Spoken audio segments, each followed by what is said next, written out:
হঠাৎ যদি আবার একদিন দুজনের দেখা হয়, একে অপরের দিকে এক ধ্যানে তাকিয়ে থাকবো। আমার এই মন অস্থির করবে তোমাকে জড়িয়ে ধরতে।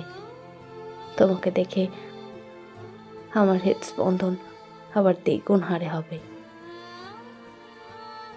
হয়তো তোমাকে আলতো করে ছুঁতে চাইবে এই মন, কিন্তু এখন তো শত বাধা রয়েছে আমাদের মাঝে। জানি না তোমার মনে কি চলবে তখন। তুমিও কি আমার মতো অনুভব করবে, নাকি আর সেই আগের মতোই অনুভূতিগুলো আসবে না? নাকি তোমার মনের গহীনে আজও আমি আছি? সময় কেটে গেল, তোমাকে বলা হলো না অনেক কিছুই। কথাগুলো শেষ হওয়ার আগেই যে তুমি উধাও হয়ে গেলে।